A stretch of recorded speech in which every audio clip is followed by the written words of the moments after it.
Hello, ladies and gentlemen, dudes and dudettes. Matt Burns here. And I am matey. And who are you? I'm matey. Matey. So hi, matey. So hi. Still doing the impersonations. Definitely. It will never get old, matey. It never does. It never does. But it never will. Anyway, would you kindly please introduce yourself?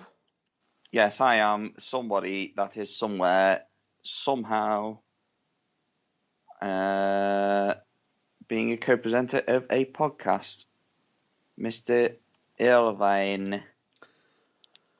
Yes. So anyway, but in truth, we're still using the power of the internet, and we're still doing it live. Well, technically, even though we could do it in the same room, giggity. Yeah, but, even though we can do it in the same room from time to time, but the difference is using the power of the internet does actually help out and helps us with, it's just helpful. It's just helpful when I don't want to look at Matt Burns' face for any longer than I had to last night.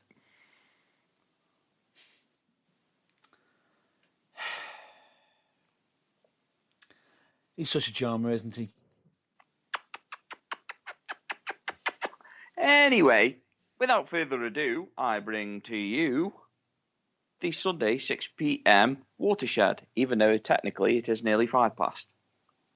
Mm-hmm. So, the following broadcast may contain language, opinions, and topics that may not be suitable for younger listeners or for those that are easily offended. However, I do believe that Hong Kong Phooey is much easier on the eyes and ears.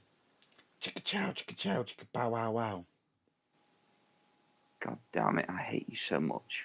What? As if my present wasn't enough yesterday, you just had to open your mouth. Your present? My present. Oh, your present. We'll get on that later. Yes, we'll get onto that later.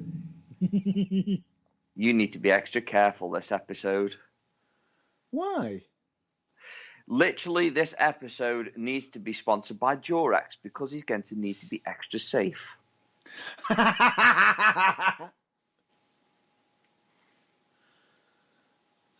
Well, at least you're thinking extra safely. This means war, Burns. We'll get on to why later.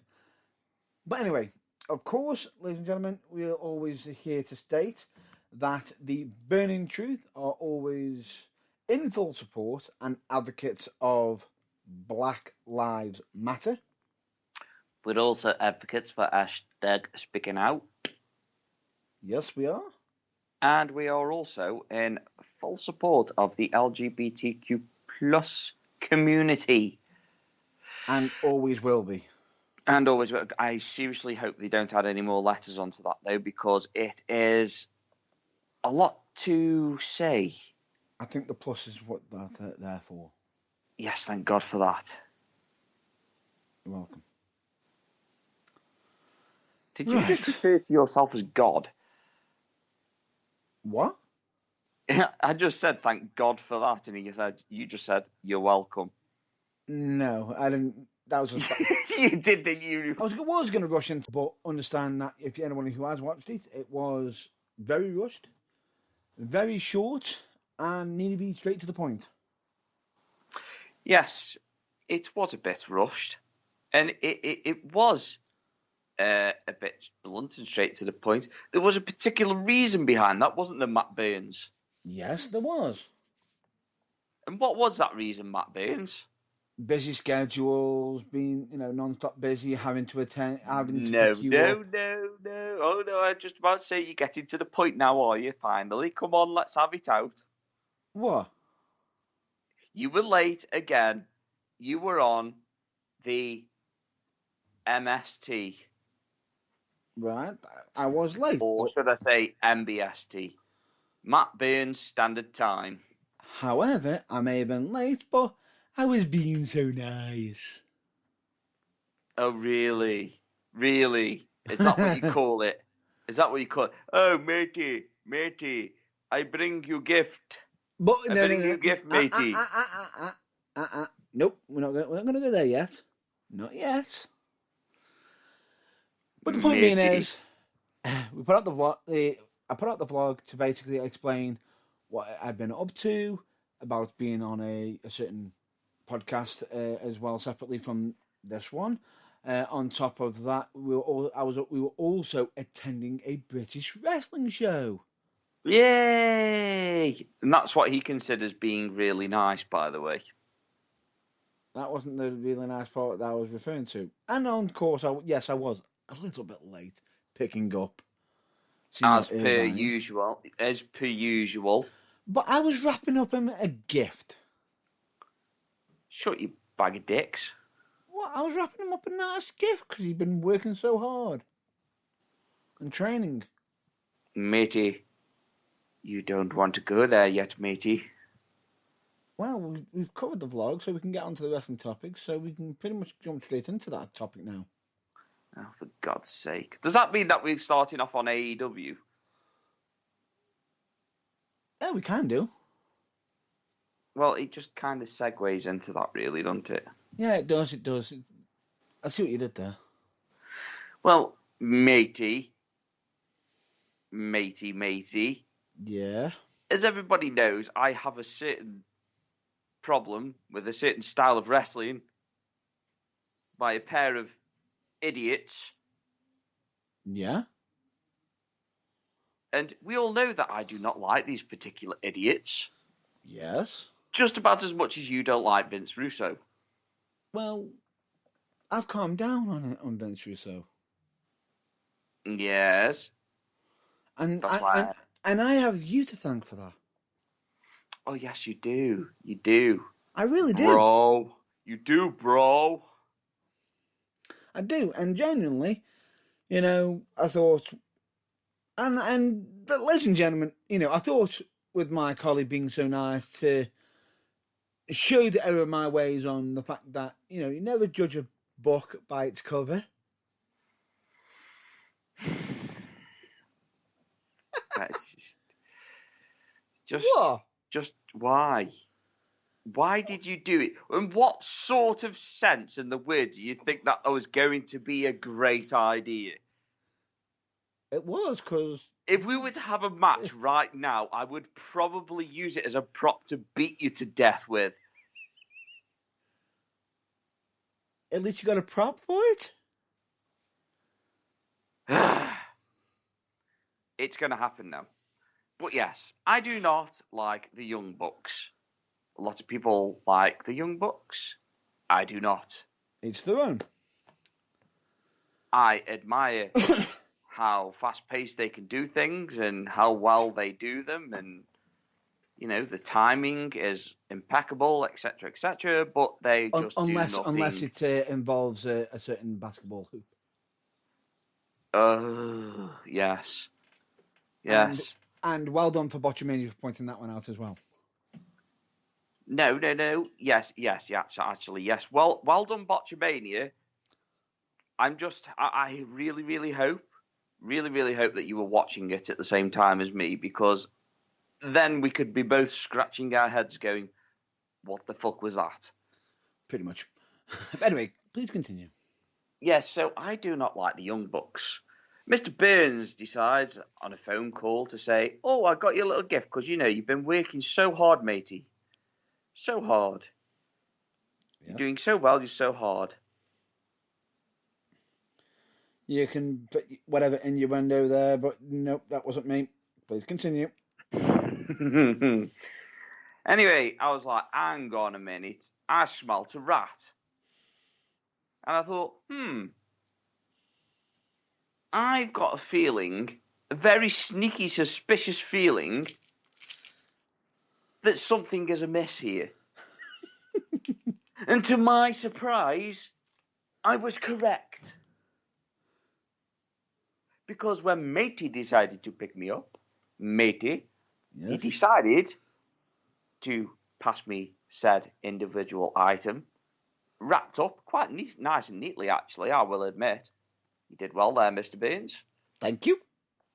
And I did continue to thank you him because obviously, whether it be a joke or not, it is effort, and it is effort that is well received. Yes. And I opened the said book-shaped package, and to my not so much to my surprise, it was a book on the autobiography of the Young Bucks. I'm sorry to beat around the bush there, but I cannot emphasize how much I wanted to ignore this scenario. But because the effort has been put there, I am going to read it very, very slowly because And what's the name of the book? I don't know. It's on the side. It's upside down on the side. Would you like me to say it for you? Yes, please do, because I might vomit. Killing the Business. Mm. But it's from backyard into, making it to the mainstream. Well, big I can literally look at that and go, you know what? Actually, it's a good title for the book. It couldn't be any more accurate.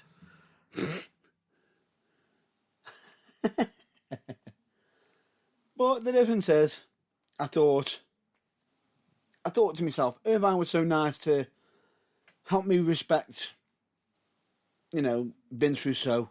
I thought I'd return the favour. Yes, by giving me a helping hand.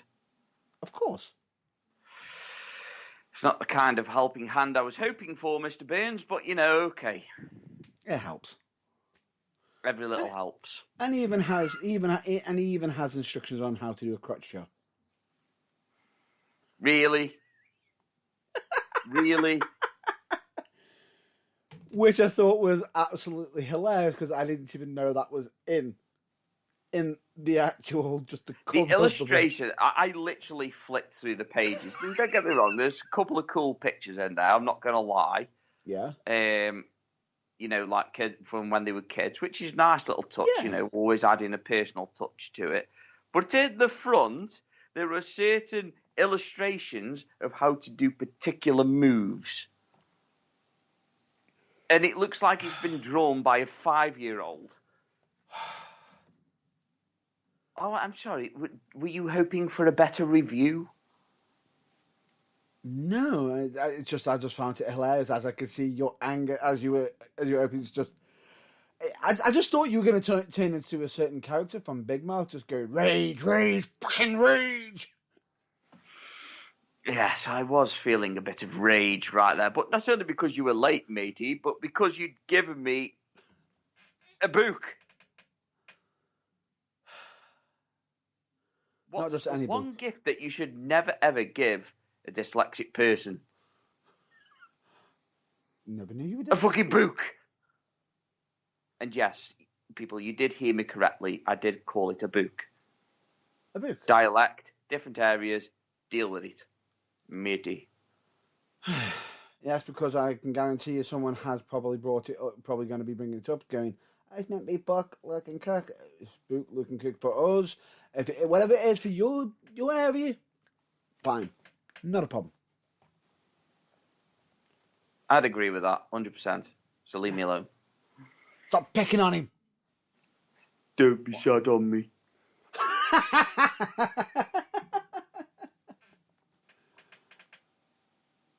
Yeah, don't be sad on him. Yes. But anyway, so it's a nice little segue, fuck you, Matt Burns, into welcome. AEW. Yes, it is. It is a nice little segue. Now, we have... When is the debut of their Next week. second show? Is it next week? Next week. Or as in this week? Or the following week? This Friday coming or the second Friday after? This Friday. This Friday. And where is that show going to be, Matt Burns? Chicago. Exactly. And Name a superstar that is affiliated with Chicago. Chicago wrestler. You know, one that particularly could be renowned as one of the best in the world. Oh, you're on about CP Monk, aren't you? CP CP Monk. CP Monk. You do realise that is actually a wrestling gimmick. Oh, you may as well just call him Chipmunk. Well, what makes it even more funny is the fact that someone actually comes out dressed in a chipmunk costume. Yeah, but we're not on about that, even though it is ridiculously funny. But, you know, so we're talking about CM Punk. Now, speculation's ramping up, and yes, I don't care what anybody says on the old interwebs, but it's not official because AEW haven't announced it. Not yet. You could have more insiders than you could shake a stick at, but it has not been officially released. So please keep your speculations to yourselves.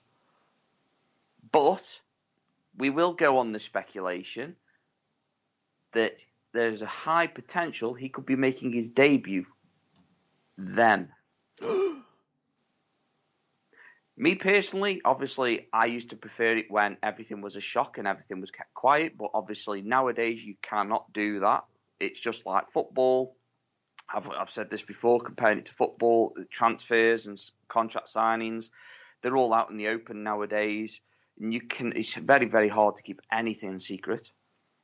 Yep. But we are expecting a debut by CM Punk. And yes, I think if it is the case that CM Punk and Daniel Bryan or Bryan Danielson, the American Dragon, are making their debut, I'd prefer it to be CM Punk first because, as shocking as this may sound, he comes with more weight. Yeah. Especially with the fact that he hasn't been on the main wrestling scene for Quite a while. Time. Quite a while. Last time, you remember the last time? Last time that he made a promo, and it was when he dropped that pipe bomb, and that was 10 years ago. Interesting. I just found something out about Chicago. There's two other wrestlers. There's one other wrestler who works at AEW, and the other one works at Impact as well. From Chicago. Okay, go on. Colt Cabana. Oh dear. Are we really going to touch that subject? No, we're not going to touch that subject. Carry on. Who's part of the Dark Order? Carry on. And Matthew Raywalt. Who? Matthew Raywalt.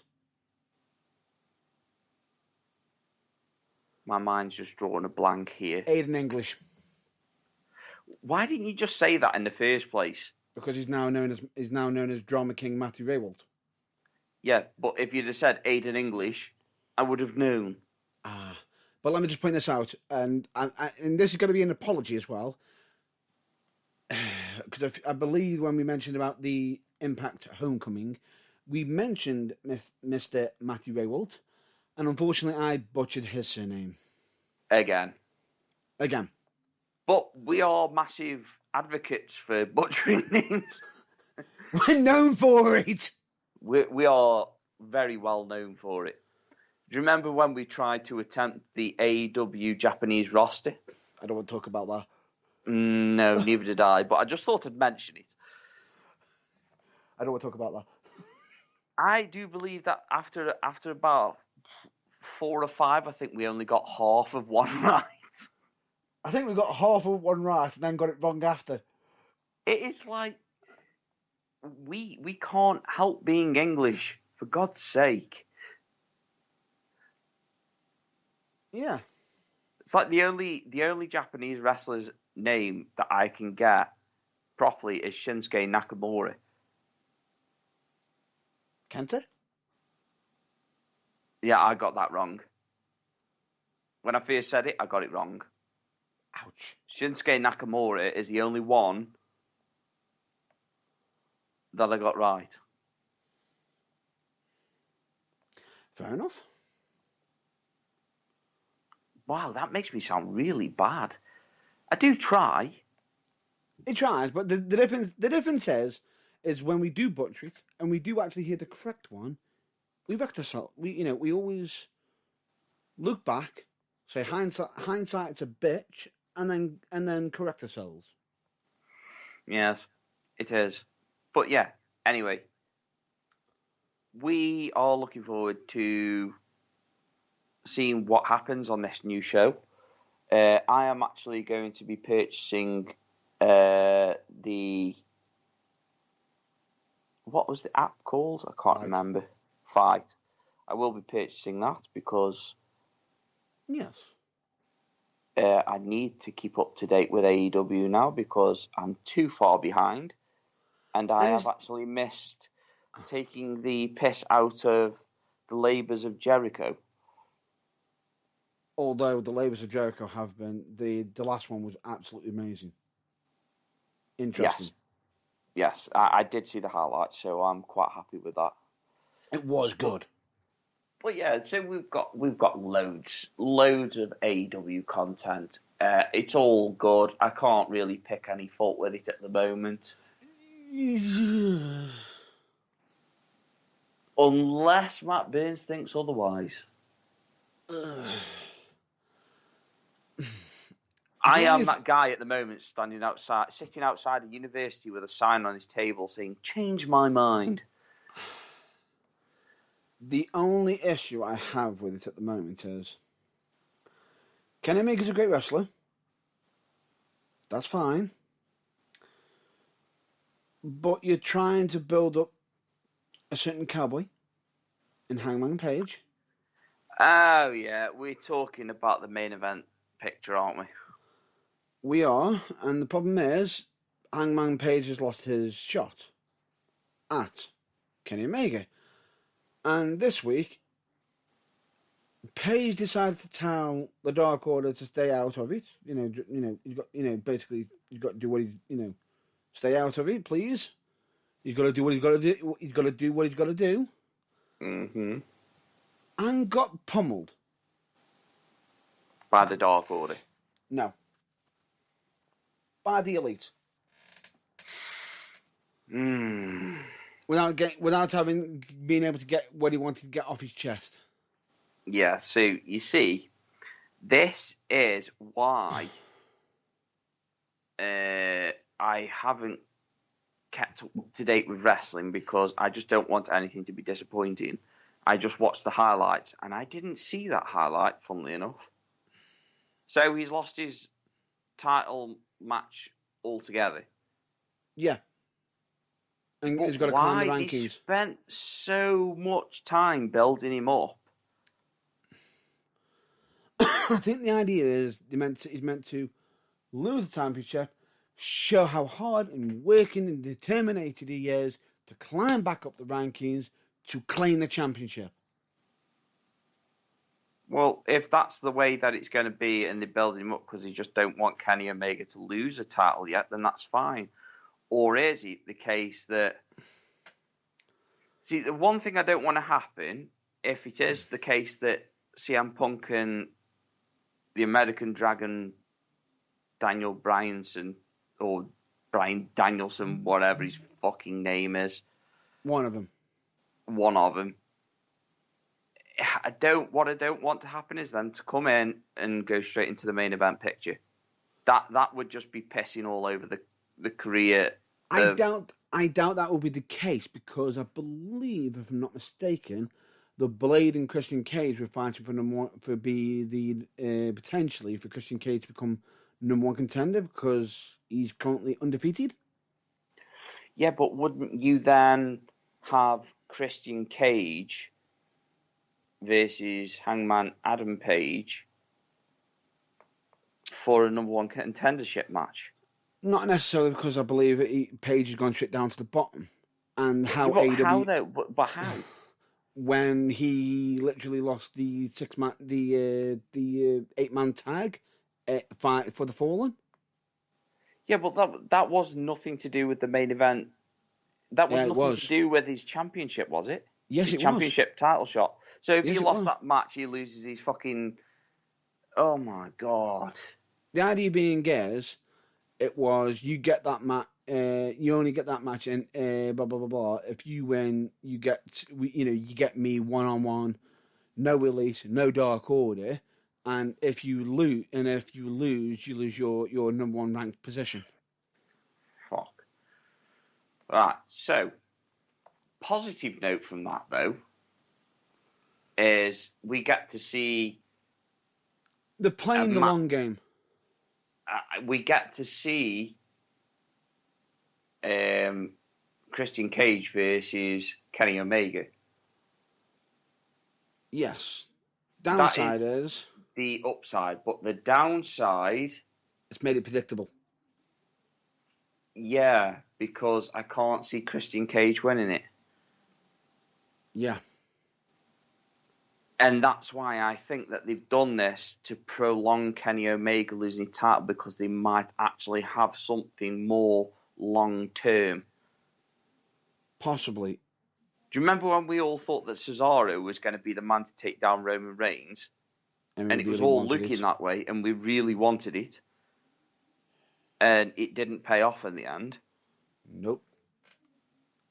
It didn't. Cesaro's gone back down to the mid-card, and so has Adam Page, by the sound of it. But at least you know for a fact that AEW will build him back up again, because he deserves that title shot. There will be a twist to that. There will be a twist to this tale. That won't just be the end of Hangman Adam Page, like it is with Cesaro.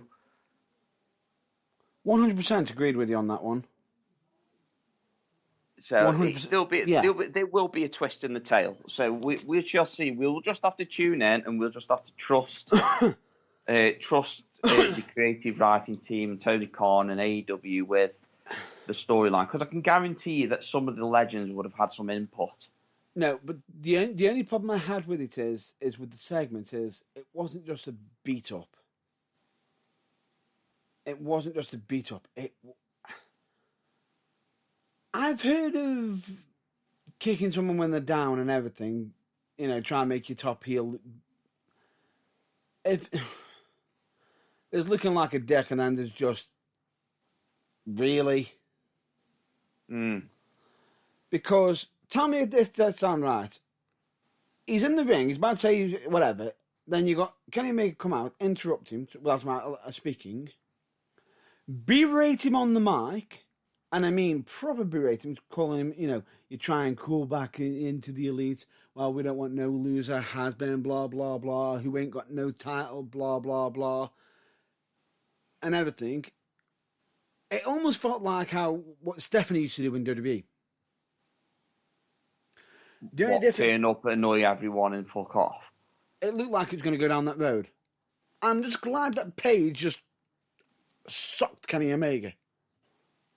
Yeah, exactly. But again, like I say, there's going to be a twist to the tale on this. Wait. With the whole group there, the Dark Order runs out, but the two leaders are holding them back at Paige's request, while he's just taking a magic killer immediately, and while they're getting pushed back, taking multiple V-triggers, double V-triggers from the Young Bucks. Oh, well, I was just about to say, it is a surprise that it's a shame, though, that they didn't give him super kicks, because he wouldn't have felt them. Because there were so many of them. It was like, are you trying to beat him into unconsciousness? Right? Get onto him, to then have, eventually when they got taken out, one person run down to the ring, the Elite Hunter, Frankie Kazarian, start fighting, try and take on the Elite, and then get outnumbered. To then have Kenny Omega deck Hangman Page with the belt and said, "This is as close you're going to get to this belt." Yeah, no, it's like I say, without going too much into it, because that's what you always do. You go too much into it. There is going to be a big payoff eventually, but it's going to have to be a slow burner. For me, I agree with you. It just there was too much being done to him. For me, that's a personal preference, though. Yeah, but I've told you this about the Young Bucks, and it's just too much. Move. No sell. Move.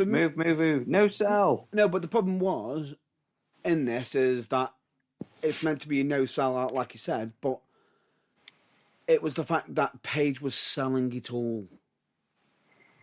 Yeah, well, if you'd have taken all that and you and it was No.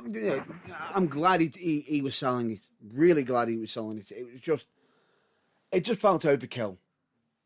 I think it should have just been one finisher from one team, one finisher from the thingy, belt shot, move on. Well, that just goes to show how weak their finishes are, then, doesn't it? No, but hitting 2 magic killers, 5 double V triggers. I told you. Makes it look even weaker. I told you. Anyway, that's the bad out of the way. Good stuff. Good times. Christian Cage looked strong. Looked really good. You wouldn't think he would have retired not long ago. And yet, even the way he was doing some of his jumps from the top rope to the floor, the way he landed, I thought, oh, has he tweaked his knee? Nope, he's carrying on. But he was telling a masterclass with that. Then we got the Labors of Jericho. Yeah. Anything you want to add on to it? Anything you want to say about it? No, not really. I mean, Labors of Jericho, it's fine and all.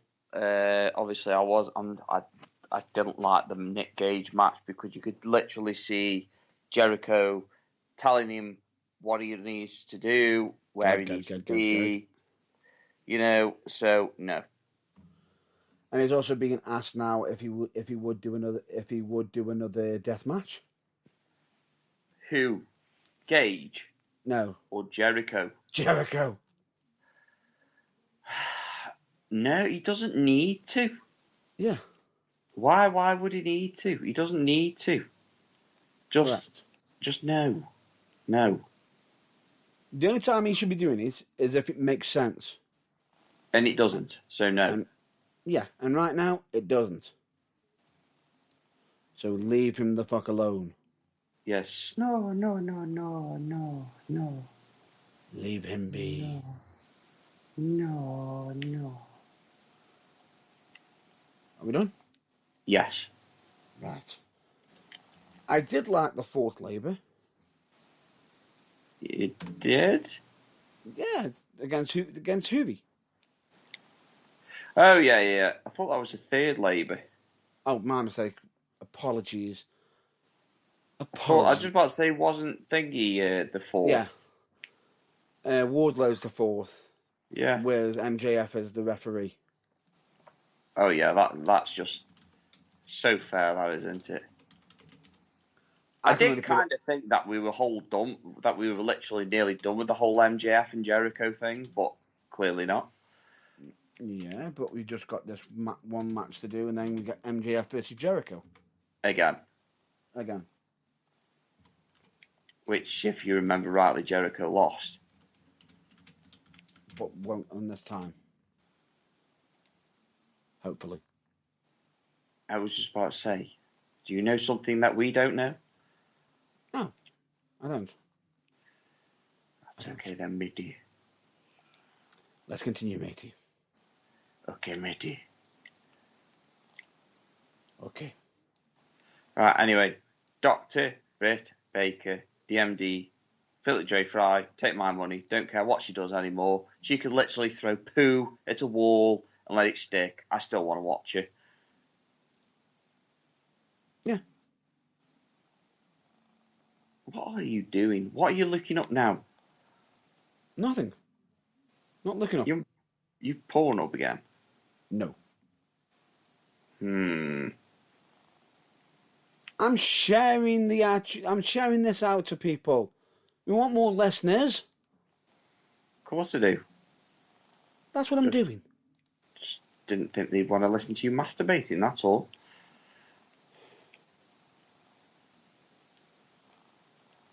He always has to try pick on me every week. Stop picking on me! Stop picking on me! Oh, hello, cheeky. What was that? That was not a Windy Miller. That was not a bottom burp. Mm-hmm. It was just, yeah, we'll leave it there. Mm-hmm. Still not as bad as the one you did last night. Anyway, so WWE, yeah, what a shit show. Again. Well, hang on. Are you skipping? Am I skipping? No, I'm not skipping. No. We're not skipping. I just think that the main points of AEW is that, oh, mind you, actually, we shouldn't really skip a certain particular part that happened. Go on Dark. Oh, fuck. Yeah, a certain rap.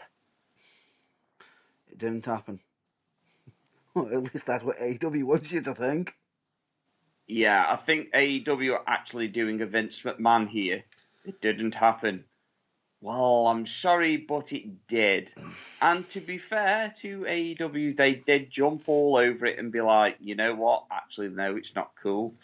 Yeah, which, to be honest with you, even though you might be saying that you might be doing a Vince McMahon situation or a WWE situation, this is one of the times where, yeah, they fucking need to do it. Yeah, I was just about to say, they definitely need to do it this time because, obviously, we are advocates for, mental health. We put a mental health message out every week. And to make fun out of somebody over rap. Yes, we've heard worse in rap music, but that is not an excuse. Yeah. It is not an excuse. We are now in 2021. Yep. This is not 1998, 97, 99. I know I'm going a bit backwards and forwards with that one there, but at the end of the day, it is what it is. But, you can't go saying shit like that. You can't. Whether, some people found it hilarious, but then that just goes to show how stupid they are. In case everybody wants to know when it was actually on August 3rd episode of Dark. And the issue that we have with it is, it was the actual controversial subject. Yes. It was the fact that he was mocking Simone Biles' mental health at the 2020 Tokyo Olympics. Yes. The Duke lacrosse case. Mm-hmm. And the validity of COVID-19 PCR tests. And made crude sexual jokes about a 19-year-old wrestler, Julie Hart's genitalia. Well, I'm not going to lie, she's 19, but either way, yeah, it's not cool, really. Especially when her reaction was, it didn't look like, oh, this is just a rap, it's for fun. This has been discussed. Yeah, it didn't look like that at all. No. And it's very rare because straight away, it's bad when AEW owner Tony Khan called it absolutely terrible. and that it should have been edited out of the show and announced that he will be personally be taking over the editing of the show going forward. Yep. On top of that, because of it, Max Caster, that was the one who was involved in it, was then later removed from several independent events following the incident. Basically, he became the potato that no one wants to touch. Yes. Which, it's bad for him, really. It really is. Yeah. It's bad, because now we don't know where the Acclaimed are going to stand when And it comes to... It doesn't help the fact that he's on his own now. No, it really doesn't. Wait, Because what? He's on his own What, he's a singles wrestler now? at the moment because Anthony Bowers is actually currently off with an injury. I believe he got a suffered knee injury. I wonder if they might just thingy until it all blows over. Probably say, No, he's probably just going to go to the Winchester until it all blows over. might actually be a good idea. For him, it might be right now, yeah. And yes, dogs can look up. Of course dogs can look up. How else did they again give you the big eyes? Of course. Of course. Anyway, it's just an unfortunate situation of what happened. It could have been handled far better, but it wasn't. I don't know. I don't think handled better is the correct term that you need to be using. I think his wording in the rap could have been better utilised. Yeah. He should have avoided them topics.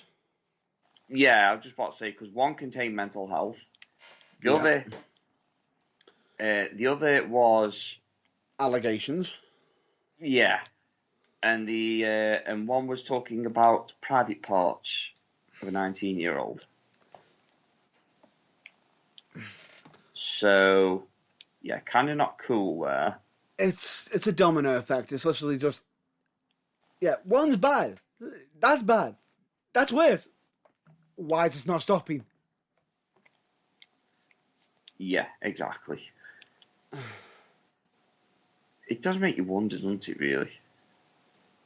Yeah, it does. I believe this is probably probably one times where they were probably sitting there thinking, we need our own Kevin Dunn here. Yeah. Dial it back a bit here, guys. Dial it back. Dial it back. But yeah, it was just too. I think it was too far. Yeah. I really do. I just think it was a bit too far. And what makes it even worse is, I believe my colleague will probably agree with me. Did you watch it live the first time? What, the rap? Yeah. No. Have you actually seen it? Yes. Jeez. And I've actually had it where the subtitles, so because sometimes words can be said so fast in rap that I don't understand them. So yeah, it just really, really, really had to listen to the lyrics. And I even had to ask you, because I don't watch the Olympics. Yeah. And I wasn't aware of the situation that was actually going on at the time, so... Yeah. So when you mentioned it to me, it was like, whoa, no. I was like a bit... I got the whole private parts of the 19-year-old. I got that. But I just didn't get the rest of it. Yeah, because you didn't know if it was why it was controversial. And as soon as I explained it, you knew straight away as soon as I actually explained a piece of it why it was controversial. As soon as I mentioned one part being mental health, it was like, oh, no, see you later. Yeah, it was. It was like, no, you can't do that. No. Pretty much. But that's all we're going to say on that matter.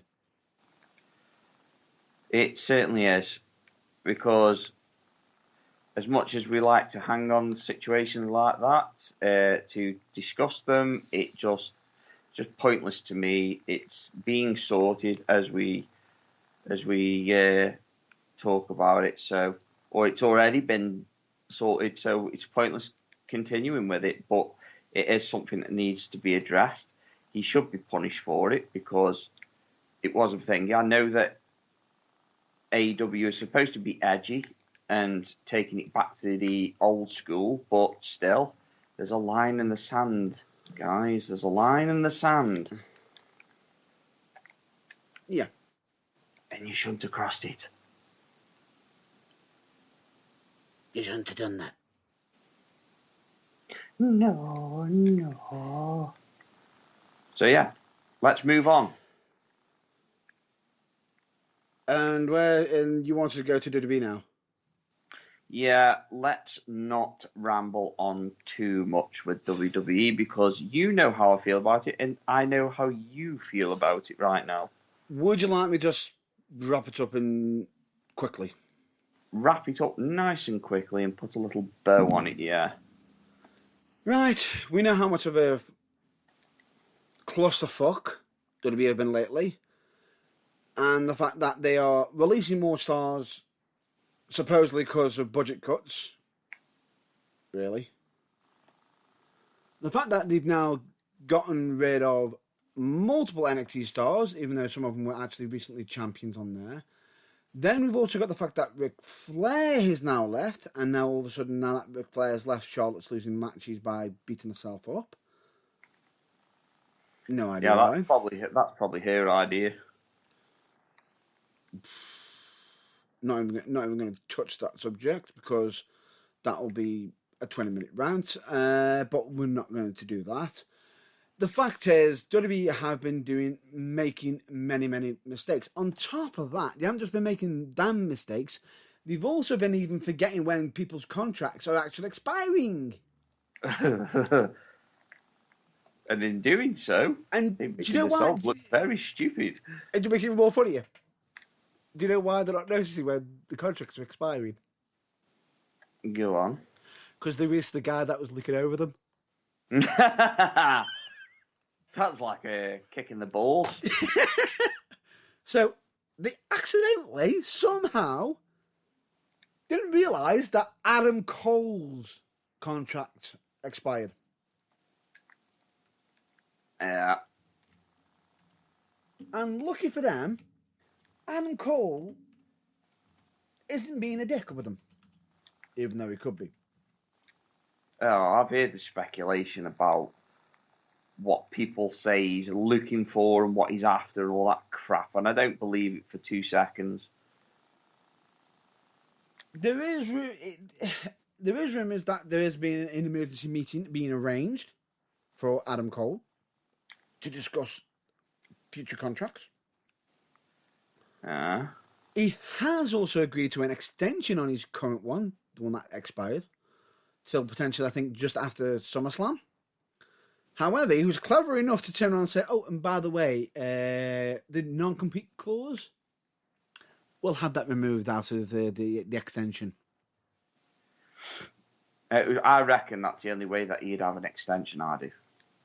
That's what happened. Because... He's got the extension, that's what I'm saying. So there's very likely the possible chance that if they fluff it up again and let him go... Which we all know that's a very, very strong possibility. That he hasn't got the 30 days to wait. And everyone's just there thinking, 30, isn't it 90? No, they've already made that mistake with Aleister Black. Or should we say Malachi Black? Yeah. Who had a great performance on AEW, by the way. Just point that out. But anyway, the point being is, for me, is main roster's 90, NXT's 30. So all the guys that have been released, mostly from NXT, are 30 days. I don't know what Ric Flair's is, but supposedly Ric Flair's leaving because he wasn't happy with the current storyline that they fitted him with. You mean the one that he hasn't got? No, the one that he had before someone got pregnant. Oh, yeah, that one. Ew. Yes. Ew. Ew, ew, ew, ew. That did not sit well with Ric Flair. I fucking wouldn't, especially considering it's thinking his daughter. Yeah. Then you've also got the fact that he is also he wants to reach out to do his own brand. And immediately as soon as he got released, people are like going, Four Horsemen! Four Horsemen! Oh, yeah. Oh, yeah. See, certain things you don't realise that now, is it? However, before I actually ramble on too much, we've got to discuss something that happened during this week Yes. to a absolute legendary wrestler. Do you agree? Well, yeah, I'm waiting for you. It was none other than it was the wrestler known as Beautiful Bobby Eaton, who unfortunately passed away on the 4th of August 2021. And what we are going to do in tribute to Bobby is to have a 5-bow salute. Correct. That we are. And I'm going to begin it now.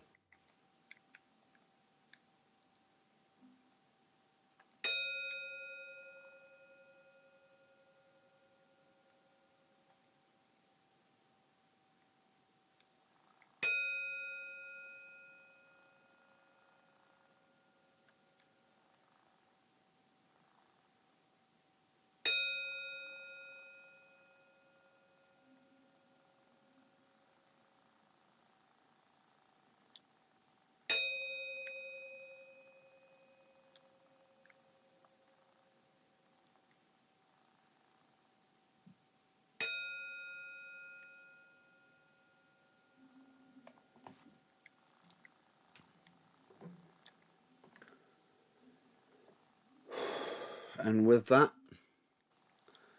we say, rest in peace, beautiful Bobby Eaton. Certainly lost a fair few stars, haven't we, over the last few years? Yeah, we have. And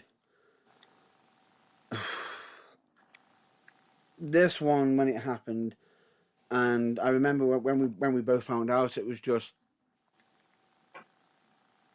it was just no. We didn't want to believe it, did we? No. Because such a wonderful, wonderful superstar. I believe he was one half of the Midnight Express. Correct. And, you know, he had such a wonderful wrestling career as well. Yeah. And he actually got to wrestle quite a lot of big stars. Oh, hell yeah.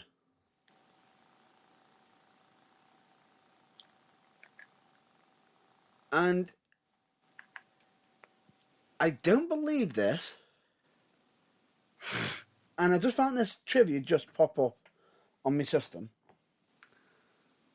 And I'm quite surprised at this. I didn't know this fact sooner. Do you know when he used to be announced, where he used to be billed from? Mm. He was normally the Huntsville, Alabama, the Dark Side. Did you know that when he was known as Earl Robert Eaton, where he was billed from? Go on. Stoke-on-Trent, England.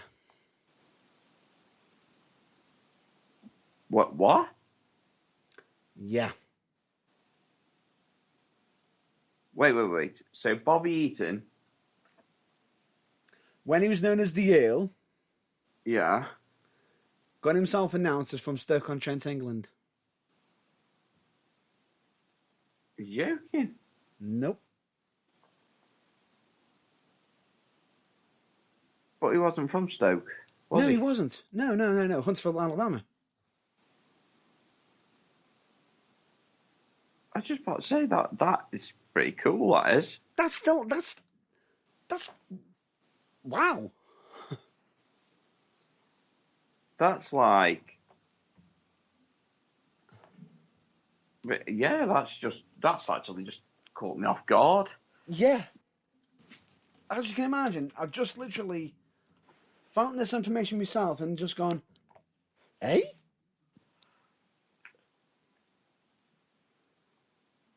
But, did not expect that.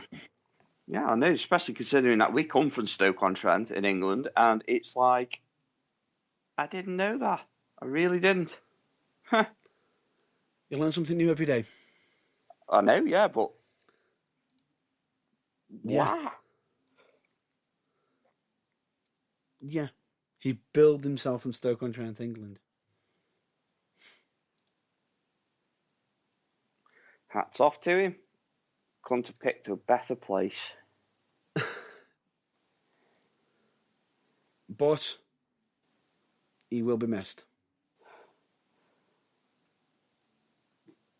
He will be missed. But that being said, let's get back onto the bright side of life. Let's get back to WWE. We know all the releases that have come about and everything, but look at the bright side. A lot of these guys in 30 days are going to be on the independent scene and finding work. And I believe Bronson Reed said it best. What have you done? You've unleashed the monster. Yep, you've unleashed the monster. The monster. Now that makes sense. Makes sense. But there were a lot of people in the comments who have said, and also on the current roster, who have shared out some lovely words and kindness towards these released wrestlers. And I will say this, all of them, and some of them who may not have even had their big match start yet, they'll all go on to do something great. And if they don't, that's fine too. Yeah, I guarantee you that they'll find. They should do. I just want to say, I reckon they'll find somewhere very quickly, if I'm being honest. Yeah. They're all great workers. Honestly, they're all great workers. But yeah, it's just the releases again. The stupidity of WWE is shining through again, and the arrogance of, oh well, if they want some wrestlers, perhaps we'll give them some more. Okay then, fucking release half your roster of NXT, which is actually your better brand, and you've just released them out into the wild, and now every single promotion has got the ability to use them, and to make it even more insulting, they're changing NXT. Yes, I remember you saying this yesterday to me about them changing it back to a developmental show. Why? I don't know. You've got some of my favourite wrestlers that are on NXT and NXT UK. Oh, hell yeah. I mean, they take the piss out of NXT UK because they just treat it like it's nothing. Even though they've got some great stars on there, great tag teams, and, oh, by the way, wasn't Jordan Devlin the Cruiserweight champion? And now he's not even turning up on 205 Live. Yeah. Yep. But I will say they are doing some absolute amazing work. He is doing some amazing work on NXT UK, especially against A-Kid. Mm-hmm. I still just, the mind boggles. The mind boggles because you had certain wrestlers that were actually in big storylines, and you had some of them that, If I'm not mistaken, you even got one that was so big in NXT UK that they decided to upgrade it to NXT Takeover. Yeah, and the thing is with that one is that I think they've forgotten about his contract too. What? Pete Dunne. Oh, yeah. Oops. How long's Pete Dunne been on the NXT US roster now? About a year? About About a year? And they've let his contract run down already? It's not expired yet. But they've let it run down. Yes. Which I'm is... not going to lie, he is more deserving of the spots he's been getting just lately on NXT. I think he deserves a run as NXT champion, but what do I know? Yeah. What do I know? And that's the thing about WWE is, what the fuck do we know? It's not like most of us watch it every week and know the difference between good and bad and absolute dog shit. So, who are we? I did see a funny meme actually not long ago saying the WWE wishes to part ways with the WWE universe. We wish them all well on their future endeavours. Yeah, don't get me started on that because there's even rumours of them going back to the Thunderdome. What? Yeah. What? No crowds? Potentially, yeah. They might be. Is that because of Corona? That's because of certain rules and regulations might be getting changed. Or I don't know. It's just... But then again... Yeah, but you can't thingy that though at the moment. You can't begrudge them that because... I'm not going to begrudge them on that, but what I am going to begrudge them is the fact that they haven't broken out of the shell from being on Thunderdome and are what was it, airing in canned cheers reactions when the crowd aren't giving it. Yeah, I know. I did notice that. Oh, and by the way, when you're having someone do using a canned cheer and everything, hearing Michael Cole calling a spot, speaking about Drew, when he's on Raw and Michael Cole's on SmackDown. What? Yeah, they've been caught using canned cheers that have actually got the commentator speaking. Wow, that's from a past time. That is terrible. However, what I am going to say is something that recently happened that made me hysterically laugh, and Pete Dunne is awesome. Yeah. Pete Dunne got asked about what he thought about his contract expiring. He sent a gif. Yeah. Him just shrugging his shoulders. Just, Is it one of them? I don't know. It's just, whatever. Just, whatever. I know nothing. The only way that it could have been more Pete Dunne is if you reach through your screen and snap your fingers first. That's the only way. But we all know about snapping fingers. Put him back in. Put him back in. That's what she said. But anyway, I don't want to talk about WWE anymore because I want to segue that into. I'll be honest with you. That I'm gonna have to crown that for this week. Yeah, that's That funny. was the perfect segue. So let's do the segue into our thoughts on what we watched last night. Yes, ladies and gentlemen, myself and James Irvine decided to do a bit of travelling. Yes, we did. To Telford, Dawley Town Hall, to watch. I'm going to have to say it, aren't I? Yeah, just name the company first. Name the company. Academy Pro Wrestling. APW. And what was the name of the show, Mr. Burns? New Heights 3. Matey.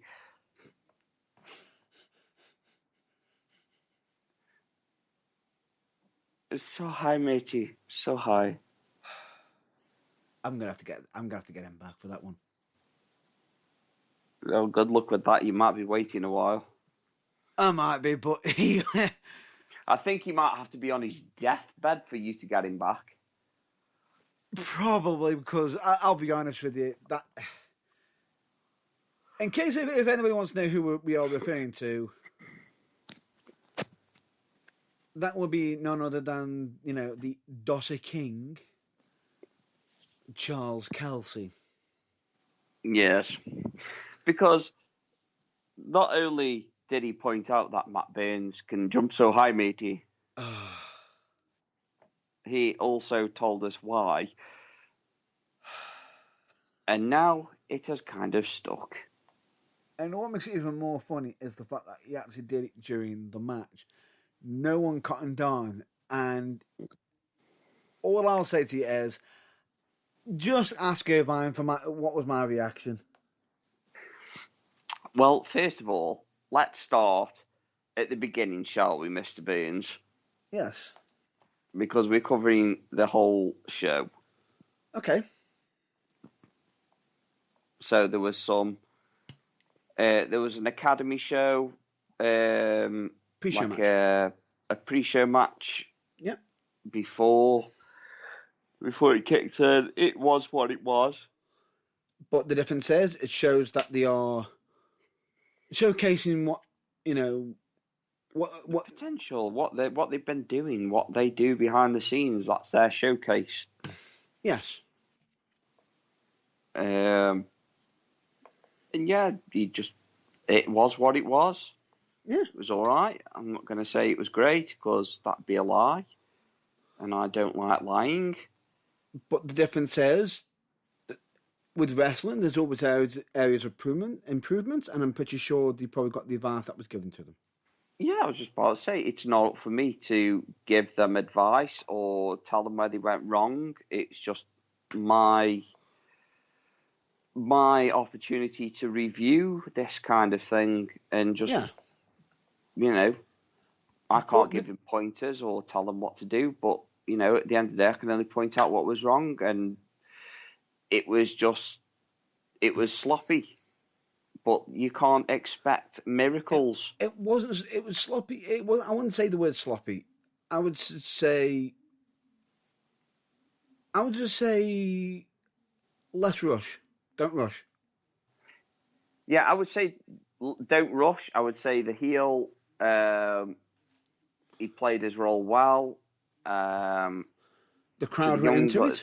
Yeah, the crowd were into it. I would say to the young lad that was facing him, I would say to him, try not to rush what you're doing. You're doing it well, just try not to rush.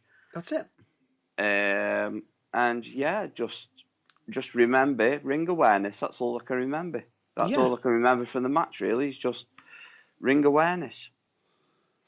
Yeah, and that's best way I would put it. But the difference is, for a pre-show, they can't complain at all. And I believe it was even some of their debuts for the Academy, even though it's on the pre-show. So, congratulations. Yeah, congratulations on your debut. But again, if you're going to be making a show, just take your time. Don't rush it. And keep, just hold your nerve. I know it's nerve-wracking standing in front of people. But, you'll get there in the end. I've got to make my debut yet, so I may do absolutely fucking awful. So we'll, just see what happens. Just don't rush it. And I'll let everyone know about it. You can if you want. I don't care, matey. I'll always have your number. Yeah, you do, because it's in your phone. That's not what I meant, but okay. You keep trying to be a smart arse. I'm just in denial. That's what I'm sticking to. I'm in denial. Very much so. Very much so in denial, Mr. Burns. I'm in denial. I'm But sticking anyway, to that. the APW show, it was the first one back for them guys, and congratulations. You know, it's a big feat coming out of 18 months or more. To just state the blog. And they all passed, and congratulations to them. Yeah, and the good thing about it is it was showcasing like it's. Do you know that segment remind me? And this is actually a positive thing. You know, like when you were younger and you finish school and you have like after school events. To keep, that ended up basically keeping you busy, ended up keeping your focus on something that you enjoy, and everything can possibly help you focus energy instead of it being in a negative format. Yeah. Would you agree with that? Yeah. Pretty much. Yeah. Pretty much. But I mean, this is the thing with me, is that if I don't like something, I will tell you that I do not like it. Yeah. And about this particular show, I did not like a few things in it, so we'll be getting to that in a minute. But okay, I'm not gonna beat around the bush just to stroke somebody's ego or tell somebody that I enjoyed it just to keep the peace, because constructive criticism is constructive criticism. I'm not going to be a dick about it, but I'm just going to give you constructive criticism. I believe the idea being is the only thing is it will be probably more pointers, and I'd say if you want more of the criticism, send the message. Yeah, if you want to hear more of what we've got to say, my number's always my inbox is always open, so, it's there. But anyway, I'm sick to death of talking about that and beating around the bush. Come on. So, first match, we had Ashley Dunn. Yep. Versus Charles Kelsey. Yep. Now, obviously, we're friends with Charles Kelsey, and some of us are. Some of us get beat up more. Some of us got like a bit of a frenemy. Beat up some of us get beat up more than others. Yes. So yeah, it's one of them. So the first match is, I knew what I was going to expect out of Kelsey. It was a solid match. It was a conflict of styles. Yes. In a healthy way. You had Indy versus, your more old school brawl, old school strong smash mouth. It's very, very, very, very clean display by both of them. You could tell. You could tell that some of their moves. The sit kick was absolutely brilliant. And on a few other kicks, you were checking your jaw. Yeah, on a few other kicks, you were checking your jawline. It's like, oh, he's a bit of a stiff cunt. He's a bit of a stiff cunt, he is. But the good thing about it is, it was quick when it needed to be quick, it was slow when it needed to be slow. And there was only one person that ended up being gassed from it. The crowd, the referee. Anyway, we'll continue on. Well, Ka-ching, ka-ching. But yes, it was a good, solid match. It wasn't the ending that we were expecting, but a certain mention was played out through that match, wasn't it, Mr. Burns? I will say, I honestly thought Kelsey had it in the bag. Yeah. As soon as he hit the sit kick and then the Dosser bomb. Wow. It was like, shit, he's won. But no. He pulls his shoulder up and he's like, no, matey. No. And he actually said, no, matey. But when you saw that sick kick, what's the first thing you took there and thought? Yeah, that was a bit. I'm surprised his face isn't still attached to his boot. What made it even more surprising is how quick. And bear this in mind, Kelsey is not small. No, he's not. He's a big guy. He's a tall guy, and he's not exactly got a thin waistline.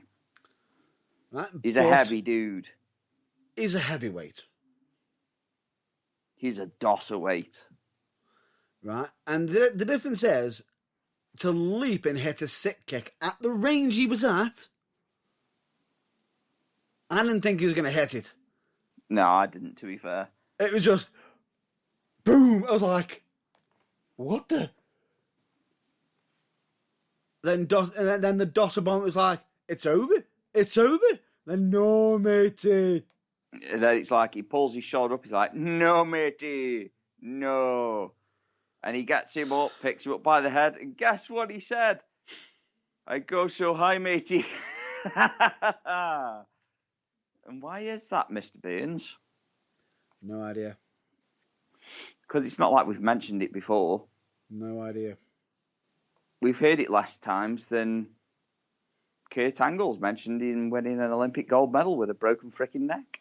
No, the matey I've heard that more times than the gold, broken freaking neck. But anyway, it was just a solid match. I loved it, and obviously the comedy was there. And when he did a dive, took a move from off the rope, he did it again. I will say one spot that did make me cringe in that match. Edge of the ring. Oh, yeah. Oh, Jesus. I thought he was dead from that. It was one of them. I felt like it was like watching an episode of Bottom. As soon as he landed on his head on the edge of the ring, it was like he was dead before he hit the ground. Well, I thought it was going to be like Deadpool when he breaks his neck in Deadpool 2 when he breaks his neck after the truck crash, and you just see his head on backwards, and he goes. I was expecting him to pop up and go, so something's terribly, terribly wrong. No, but yeah, that looked like it sucked. But that was my thing. I was really entertained in that match. So yeah, it was a good way to open the show. Really, really good way to open the show. So you did yourself there. Yeah, you did. Both of them did themselves proud, especially Kelsey, because, like I say, it's a conflict of styles. I would imagine he's faced somebody who's indie before, but maybe not so much. And it is the first time that he's wrestled in 18 months. Yeah. Oh, and he was hated, very, very hated, which was nice to see. And we heard some of the crowd being offended by him. Oh, yeah. All just because he called the crowd a bunch of inbreds. But, we're not going there with that one. No, we're not going to go there with that one. And the funny thing about it is he upset a lot of the crowd. And what made it worse is, as he was upsetting them, the crowd got louder against him. Yeah, and that's the thing that Kelsey does really well, is that he engages with the crowd and he gets them riled up. And I think one stage, I was pretty sure that I saw some of his veins popping out of the head. Pretty much. I was listening, I think to myself, is he going to attempt to get in the ring? Yeah, exactly. He hadn't got in the ring by this point. It was like... He was still doing his entrance. He was doing his entrance and almost getting the crowd. He almost had the mob mentality of the crowd. Oh, God. Just brilliant. Anyway, let's move on, because we are blowing his horn a little bit, even though he lost. Yes, but the one thing I will say is after he lost, the pop of the crowd. Yeah, exactly, and that just goes to show he's doing his job properly. And we have said that to them, So yeah, it just goes to show. And plus, it was funny because it was an APW debut for Ashley Dunn, if I'm correct. No, both of them have actually wrestled at APW. Well, that's not what was said over the introduction. No. He was declaring that he was officially being recognised as a full-time registered for Academy Pro Wrestling. Then why did he call it a debut then? No idea. No, neither do I. Anyway, come on, let's move on because I don't want to be spending too long on this. Second match. Second match. Yeah. I'll let you discuss this one. Yeah, I will discuss it, but you need to remind me of who was on second because it was that memorable.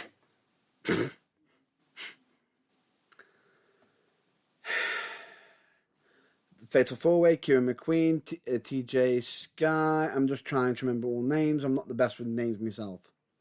Yeah, exactly. So, a Fatal 4-Way, it was sloppy in places. It did have some cool spots, and they made some adjustments. If you want me to discuss it, I will discuss it. Please do. Let me have my say. Okay. It was sloppy in places. There were some good spots, there was high spots and some low spots. But for me, I was not invested. I was not invested. I found myself checking my phone. Okay. Because it was a moment where I was tapping my phone. And I love wrestling, but I can't sit there and just think to myself, well, that makes sense when it doesn't. The only part I liked of that match is when they were doing the shoot finishes. Shotgun. The shotgun, yeah. When they were doing the shotgun, I actually got invested then. I was like, oh, yeah, I wonder which one will win. But then it became predictable after the third one. Now, for me, the only issue I had in this match, and I'm just going to say this, suplexes. Yeah, suplexes. Not very well executed. One was not executed well. Now, I want to try and say that this was down to ring rust. I really hope that's the case. Yes. Because 18 months. That could have been very, very dangerous. Very dangerous indeed. It could have. And at one point, and genuinely, when I saw the suplex, it went up, I will say, impressive got him up. But it was the Rock. The rocking with it. Yeah. It should have been smoother. A lot smoother. It literally, I looked at Matt Burns and I was like, he's going to drop him. And he's going to drop him on his head. And what was my facial expression? Yeah, it's like your teeth were over the top lip.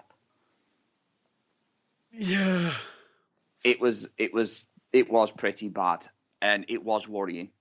But anyway, the match itself, the structure of the match itself was okay. It was just sloppy in places. I did notice that the ring ropes were a bit too slack, so maybe that had a part to play in it.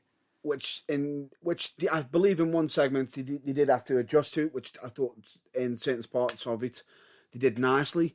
I thought it was very well laid out on how they also took turns in the squared circle as well. Yeah, it was nice. It's like I say, the structure of the match was fine. It's just, the storytelling was a bit off. It was like, timing was a little bit off, possibly down to ring rust, and the ropes weren't as tight as what they should be. Yeah, exactly. So I just think, obviously, TJ Sky, we know that he can be very agile, especially when it comes to using the ropes. No kidding, because I believe you were impressed with a certain reverse 619 into a splash. Yeah, not just that, though. I was impressed with his ins and outs.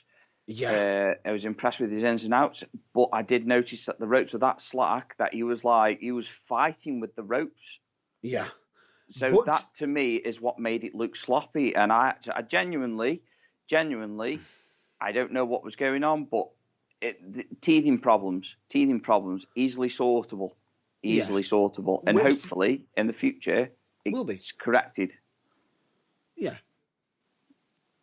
Shall we move on? Match. Mind you, who was the winner of that match?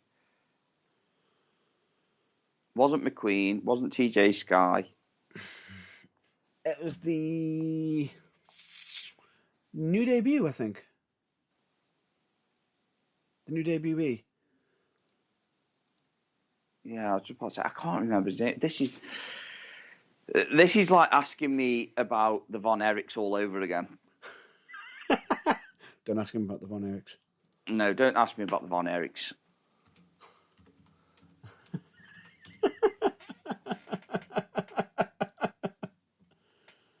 Oh, don't ask him about the Von Erichs.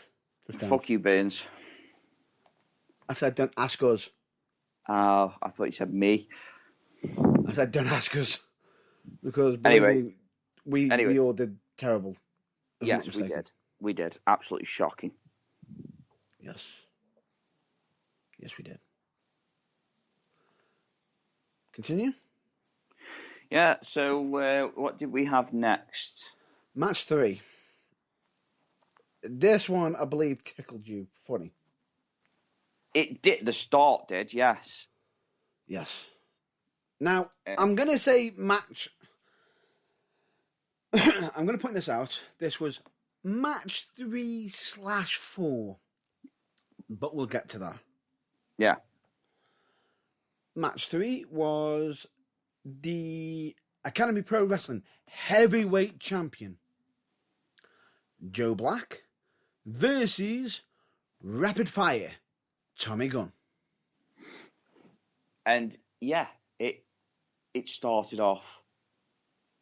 I was invested from the minute that Gunn got in the ring.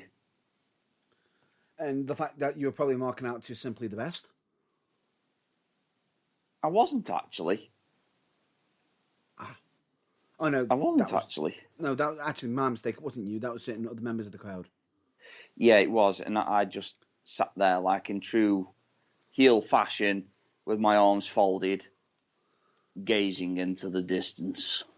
Into the abyss. Into the abyss. But yeah, I was invested. There was just too many hilarious spots in the singles match. Joe Black and Gunn were just like, they were playing off on the comedy, and it was brilliant. Gunn particularly made me laugh when he had his fingers snapped, because it created a golden moment with Mr. Burns. And had we been doing commentary, it would have been golden. Because the part of it was he had his fingers dislocated. Yeah. And he went to the corner screaming, like in a high-pitched scream, like a little girl. And he was saying, put them back in, put them back in. No, put it back in. Put it back in. Put it back in. To Mr. Burns' delight, turned to me and said, "That's what she said." See the utter filth I have to put up with. You don't know Matt Burns when he's not on the Burning Truth. I do. He's a vile pervert. And then he immediately continued on, and then you said it. Well, yeah, he was outside the ring, and he was telling him to get back in the ring, and he said, "But I want to put it back in." And that's when I said, "That's what she said." And yes, it was hilarious. But then we got back into the ring, and it was a slow starter of a match. Yeah. Not going to lie, it did go on a little bit too long, the shenanigans, but yeah, some of them were just too funny to pass up on. Oh, hell yeah. And then we get into the match, and he takes... What was the first move that he took that he screamed at? Oh, the hip toss. The hip toss, that was it. Screams like a little girl as he's going over in the hip toss. Fucking hilarious. I was creased by this point. I was laughing too hard. What even more funny is, and this is where we're going to have to give props to for this, because we know how hard taking it... When you take a hip toss, you hit the ground with some force. Yeah, so not only is he taking the air out of his lungs as he's screaming like a 10-year-old schoolgirl at a One Direction concert, but he's also hitting the mat, and as he hits the mat, we literally see his soul leave his body. But then he gets up to do another bit, and he gets backdropped very high, might I add. It was one of them. It's like, it's getting into the rafters. I thought at one point, he's screaming that hard, he's going to forget To breathe. to breathe and land. To which he did remember to breathe. He did hit the mat, and again we saw him have an out-of-body experience, which takes us into the lesser part of the match that I did not enjoy. Eventually, it went out of the ring. Yep. Into the back, where obviously the fans can't see, but then you see the APW champion Joe Black get flinged through the curtains, to be followed by basically Big Mike Wild. Captain Insano.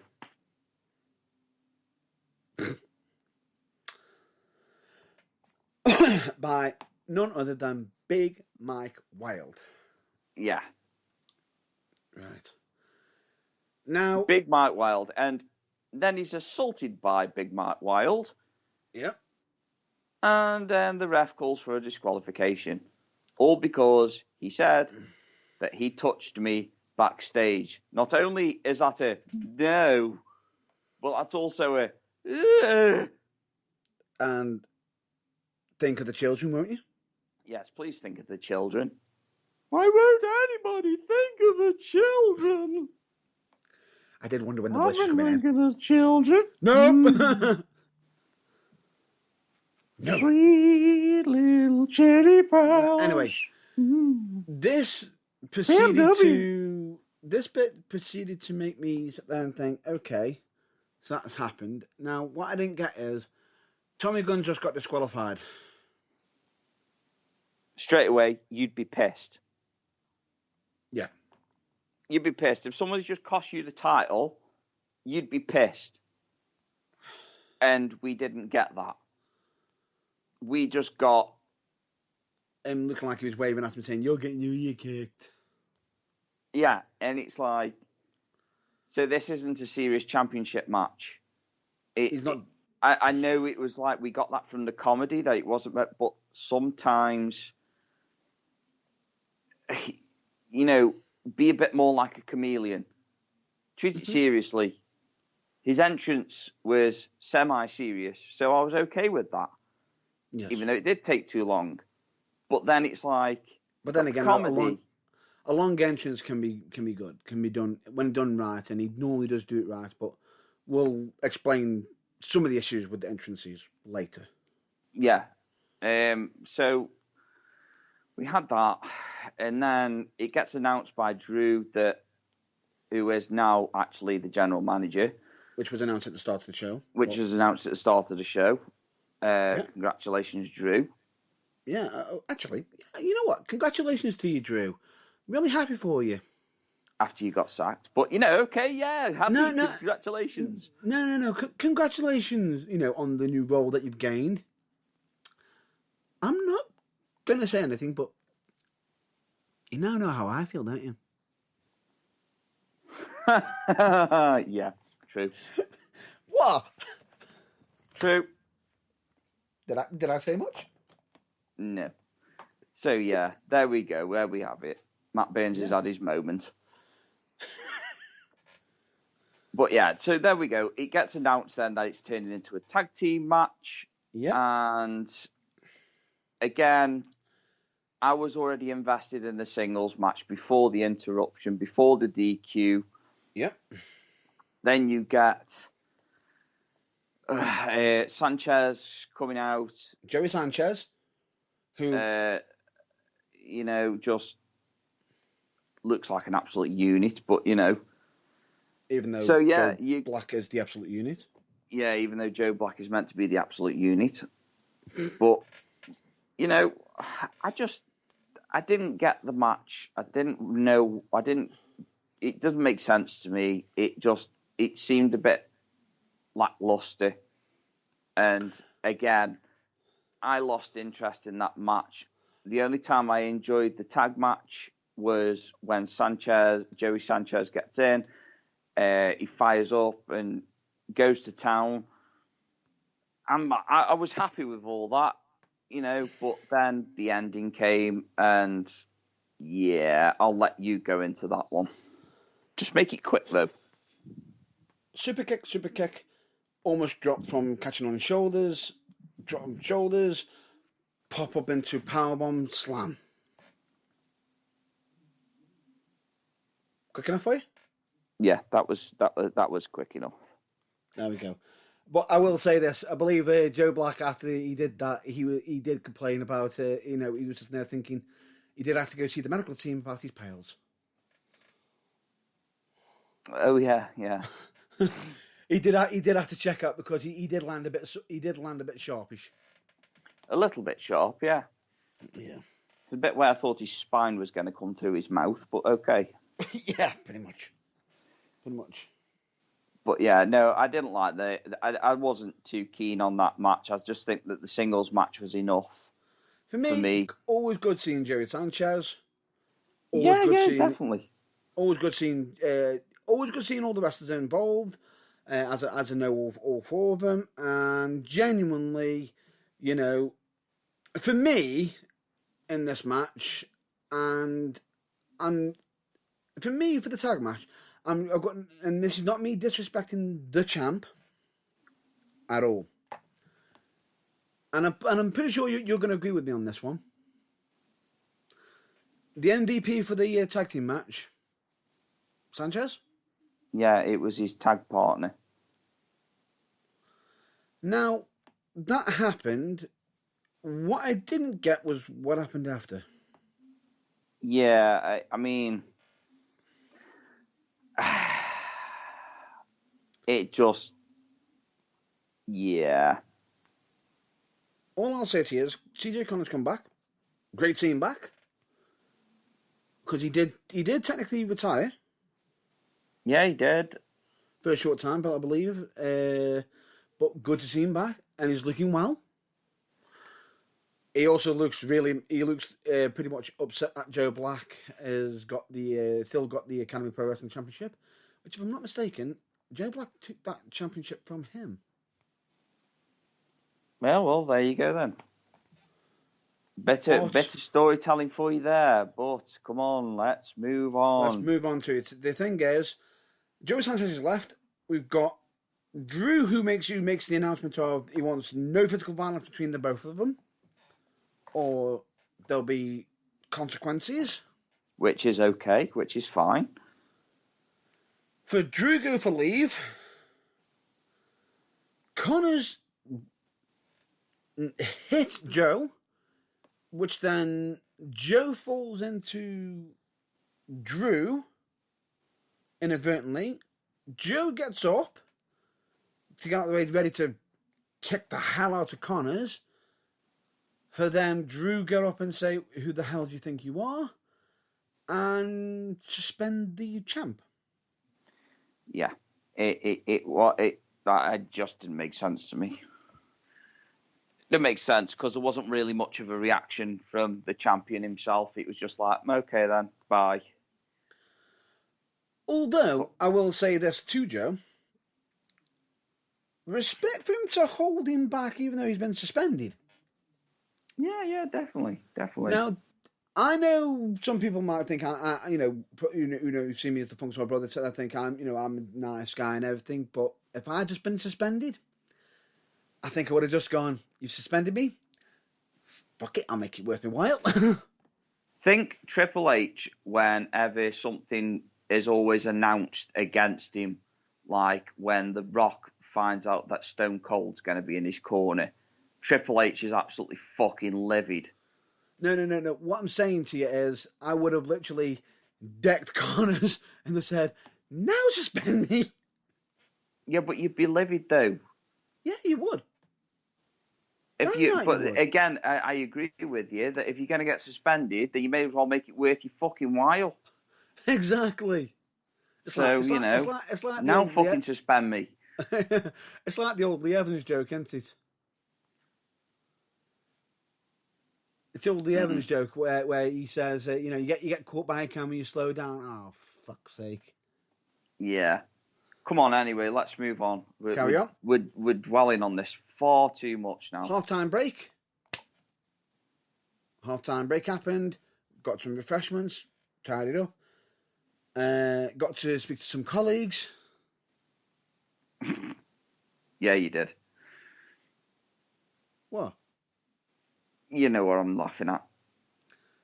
Yeah, that'll be discussed after that. And no, nothing sexual, Again. ever. Again. No. Anyway, Come on. we then got to the second half of the show. Second half had Regan versus RC Chaos. Mm-hmm.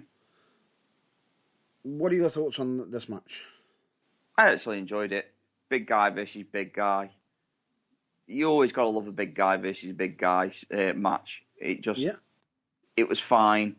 Again, the ropes of the ring were a bit slack, so it kind of hindered them. Yeah, and it was a bit unusual. It was almost like the crowd, for me, it felt a bit Bizarro World, a bit. Yeah, but don't forget, though, we've had heels before that have been over. Yeah, but at the same time, any reaction is a reaction. Good, bad. As long as there's a reaction, it's all good. Yeah, exactly. I did feel a bit sorry for the for what was his name, CJ. RC Chaos. RCK, sorry, my apologies. No. RC Chaos, Mr. Rock the Night. RCK. I did feel a bit sorry for him because, like I say, he wasn't really getting the crowd pop that he needed. When he needed to, but the difference When is... he needed to, but it's genuinely... sometimes heels can be more popular than a face. It's just the way that the weird, wonderful world of wrestling works sometimes. I mean, look at Kelsey. He even got a fan that night. Yeah, he did, which shocked him. It shocked me because what made it even more funny is during his match, I was saying, "You got no fans," and then find out he has got one. Exactly. Got no fans. Wait, he does have one now. Matey. But still, good clean match. One thing I will say. My God, Regan. The finish of the match. All I'll say to you is, I believe that RC Chaos had to have some smelling salts and dark fruits in the back ready for him. Oh, yeah. Because I believe he looked like he was concussed. From a... This is where it was a rolling... I'm just trying to think. It's a discus elbow to the back of the skull. Yeah, and that hurts. Yeah. It was one of them. It was like 1, 2, 3, count to 10. He ain't getting up. Enough said. Enough said. Oh, and a impactful superplex as well. Yeah. Oh yeah, definitely. Oh fucking hell, yeah. That was very, very good. And that's what I'm on about the ropes for. They just didn't look stable enough. I was panicking. I was fearing. But they managed it. But they managed the superplex. They managed it, and they pulled it off. And damn. Which showcases this is a heavyweight versus heavyweight contest. Exactly. So it was gonna fucking hurt. Yeah. Then we got to, after that, the main event of the evening. Yes, the New Heights matey. Ladder match. Where you be reaching new heights after. Yes. New Heights matey. To quote Drew, New Heights matey. New Heights matey. Anyway, would you care to continue? Do you really want me to have my say on this match? You wanted to have your say on it? We want to discuss it, don't we? As a fan of wrestling... I'm just going to say the participants. Would you like me to mention the participants? Yeah, just mention the participants and then I will tell you my thoughts on this match. Right. We have got Eddie Cobain, Woody Anderson, Luke Basham, Lucas Casimir, MJ Grayson, and Stephen King. Yes, that amazing American accent. I have no idea what you're on about. No, neither do I. Right, my thoughts on this match. There was a lot of low points of this match. Some high points. There was some high points, but a lot of low points. Yeah. Low points. If you're tired and you are feeling a bit gassed, do not give or do not take a big bump. Oof. Do not. A lot of bumps in that were dangerous. They looked dangerous. And I'm not just saying that. I'm not just saying that from a ladder match perspective. I am saying that from the perspective of a concerned fan. Yeah. If the crowd are dying down, don't get more aggressive. Yeah. Brutes. Yeah, I felt sorry for him on that one. That was really bad. And if that was me, that I was receiving that, I would kill the fuck out of you after. Or during. I would fucking hurt you for that. But anyway, yeah, some spectacular spots, some spots that we thought that, well, some moves that we thought weren't going to get pulled off, and they actually did. To my surprise, because they looked like they were going to fail. And I didn't even expect a movie quote to be put in. No, that was quite funny, actually. Yeah, that's like your opinion, man. Yeah. Eddie Cobain, for me, was the highlight of that match. Ooh, he's your highlight? Well, at the beginning, yeah. At the beginning, and his comedy, and, I just like his whole gimmick. It's quite funny. Yep. That bit at the start when I was just literally walking back from the toilet and walking past him, and he was blowing a kiss towards the crowd, and the woman went, "Oh, thank you," and he went, "I'm not kissing you, love. I'm kissing him behind you." It's not for you, love. It's for him behind. It was quite funny. That was so. Yeah. That's Cobain, and what makes it even more funny is he doesn't even say "you're welcome." He just goes, "The pleasure is all yours." Yeah. Genuinely, I've got to give props to Woody Anderson for one segment in it. Because I remember at one point you were sitting there thinking, "Oh, it's going to be a coffin drop," and you just hear me go, "No."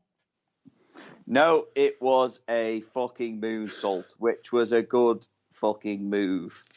I thought he was going to do a coffin drop because of the way that he was standing on the top rope, and I was like, it's going to be a coffin drop. No, he's not going to do a coffin drop. I did hear a crowd member go, "No, it's a shooting star press." I was like, really? He's facing the wrong way if it is. and then you just heard me go, "No, moonsault."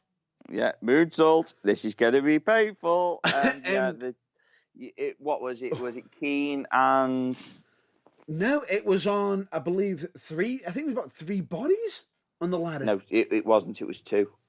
Oh, it was 2. It was 2 bodies on the ladder. MJ Grayson was one of them. Yeah. MJ Grayson was the other one. So I'm pretty sure it was Keen and Grayson then. Yeah, and I will say this. The precision on it, and Anderson literally just, you saw him just go, praying to himself before he did it. Props. Yeah. How many guys of his size would you say are doing moonsaults? Well, on the UK scene? Not many. Not many. I mean, I can do one. You used to do them. Yeah, but I have to think of health and safety now. For the ring and the opponent. More so the opponent than the ring. And me a ring is replaceable. A spleen is not. Spleen, pancreas, bodily fluids. Well, you know what a tube of toothpaste is like when you squeeze it? Well, you saw me. You saw me The once come off the head top is the rope. cap. You saw me come off the top rope once. Yeah, Matt Burns has got a new finisher. It's called the Colgate. But anyway, one thing I will say is Lucas Casimir.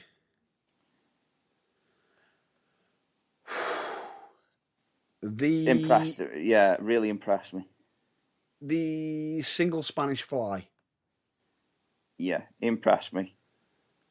Wow. I'm for a fact I'm not into the whole flippy doodah wrestling. I'm more boots on the ground type of wrestler. I think high flying moves should only be used as to get a pop rather than to get yourself in a position where the crowd's going ooh ah. You know what I mean? It just no. Like the moonsault onto two bodies on a ladder. That's for a huge pop. Yeah. But not to be. But he impressed me. He managed to keep his boots on the ground. When he did go high flying, it was brilliant. And you know what I did actually like from that match? What? The dives to the outside of the ring, and and then Eddie Cobain running as if he was going to do it. I was like, oh fucking hell, a big dude like that's going to suck. And next thing you know, he stops right on the ropes. Everyone cowers, and then he just steps out and gets planted on the floor. No, jumps off with the double axe handle and gets chinned. Yeah, exactly. So fucking like I say, just well done, Eddie Cobain. I enjoyed that. You know, you made that match for me, and especially Casimir. He made that match for me as well. So both him and Cobain were just brilliant in that match. Just pure brilliant. The rest. One thing I will say this to you: some of the moves that involve the ladder. Yeah, I was just about to say, going through the ladder, that looked like it sucked. I even heard you saying, "Oh my God, you just come back from injury. Don't do it. Bang. Ow. Oh. I say he did. It was one of those like, ow. But, yeah, there was a fair few. There was also the double chair ladder table shenanigan. Even the decorator's table bit looks like it sucked. Spear through the table that sucked. Because we had Regan come in for his fallen brethren, Keane, and try to pretty much help his colleague, and paid for it by having Basham spearing through the table. So just to say, from staying on this subject, because like I say, we are dragging this one out a lot. The finish. No, I just want to drag this man. I just want to mention this. The spear through the table looked nasty. The most painful spot of the night is the one that leads up to the finish. Yeah. And that is the double chair ladder combination. Yeah. That is enough to make me panic like fuck. It looked like it was going to be a superplex on Basham by Keane through the ladder.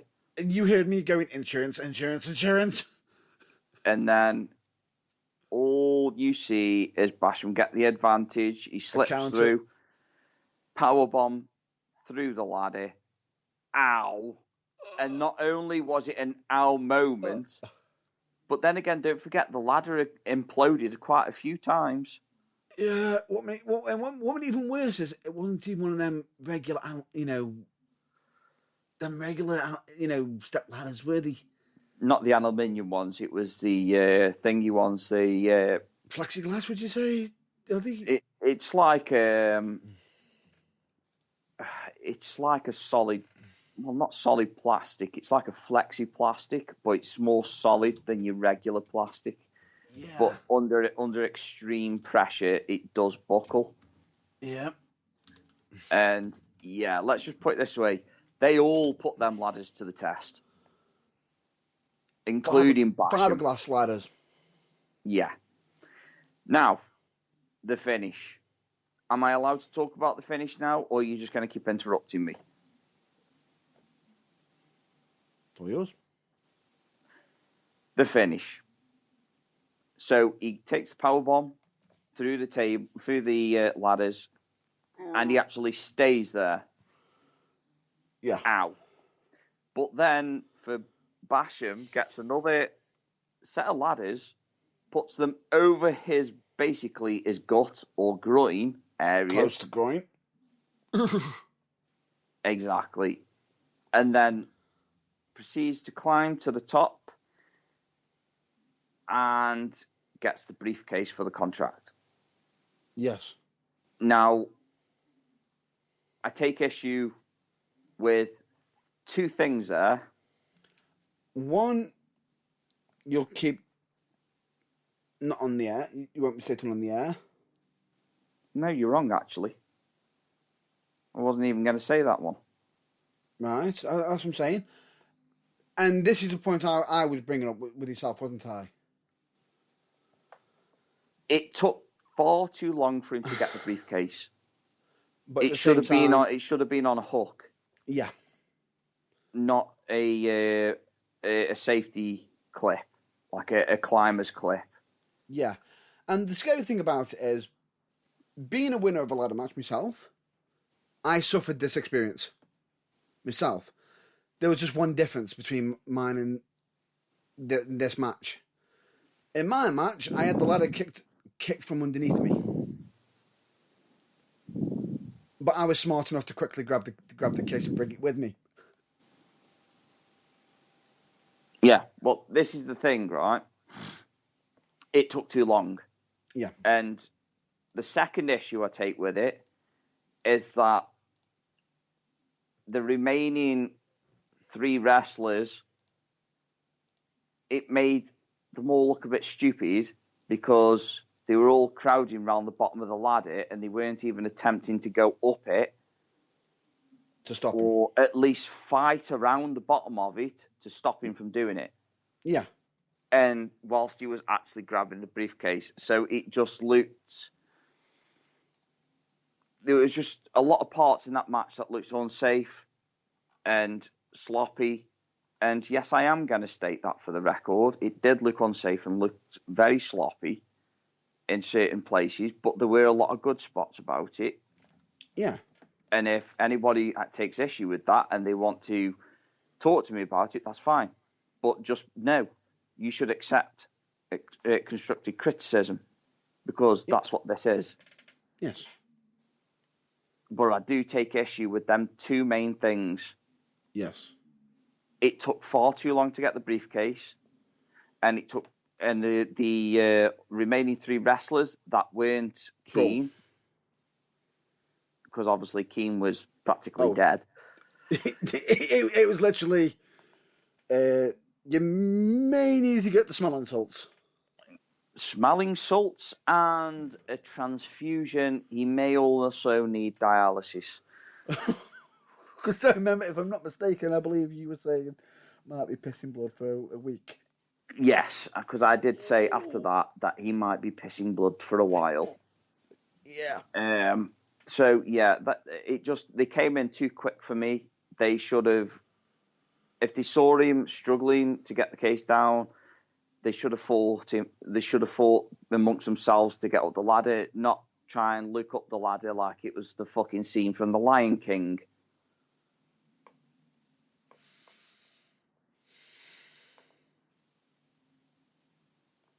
Nope.